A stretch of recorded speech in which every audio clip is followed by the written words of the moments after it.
Okay, so one way to think about acupuncture is this. So just imagine for a moment that you're standing at the ocean, you're minding your own business, you're enjoying the sea and the view, and suddenly out of nowhere, you're hit by this huge wave and you're knocked off balance and you're underwater and you're a little surprised and a little rattled, but you get yourself up and you shake it off. And just as you're fully upright again and have your wits about you, bam, another wave hits and you go down again. And this time you've got like water up your nose and you've got sand in your bathing suit and like your top is sideways maybe now and you come up sputtering. But before you know what's happening again, bam, you're hit, another wave. And now you're doing somersaults and you don't know which way is up and you're definitely feeling out of control and you need to find your footing and you need to catch your breath and you need to get the salt water out of your eyes for long enough so you can even see what's happening around you. And as you're having all of these thoughts or trying to, bam, you're hit again. So now imagine if at any point in this process you'd had just a little bit more time to catch your breath.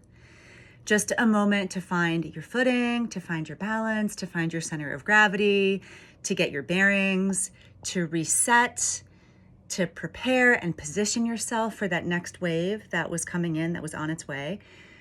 Even if there were no changes in the waves themselves, those waves are still coming. There's just a change in you, a minute for there to be a change in you before the wave hits. This is acupuncture. This is what acupuncture can do for you. It's one of the many things that it can do for you.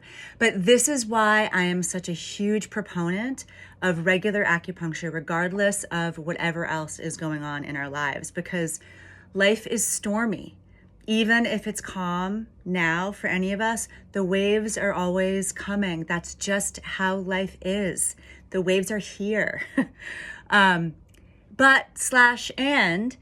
every time we're hit by one of those waves, that has an impact on our physiology. It affects our nervous system, the shock, the stress, the anxiety, the surprise. These are all taxing things inherently. And those taxations, if they are allowed to accumulate and build up, they have an impact on our physiology on every level. So it starts to affect our endocrine system, our hormones, our digestion, our immunity, our menstrual cycle, our fertility. We start to have these nagging, non-specific symptoms. And the more often we're hit by these waves of life without the opportunity to recalibrate and rest in between those hits, the more the impact of those waves builds and accumulates over time. And it's that slow, steady accumulation over time that lands us in a place of hormonal disarray, of chronic illness, of autoimmune disease, etc. Acupuncture is, of course, not the only resource that can help us recalibrate from the inevitable hits of life, or that can help us stay solid and grounded and less affected by those hits as they come. But it is a great resource. And so if you don't have an acupuncturist, I highly recommend that you go find one. If you don't like your acupuncturist, find a new one. We're all different. We are in very stormy times, and your body and your mind and your spirit, they will all thank you.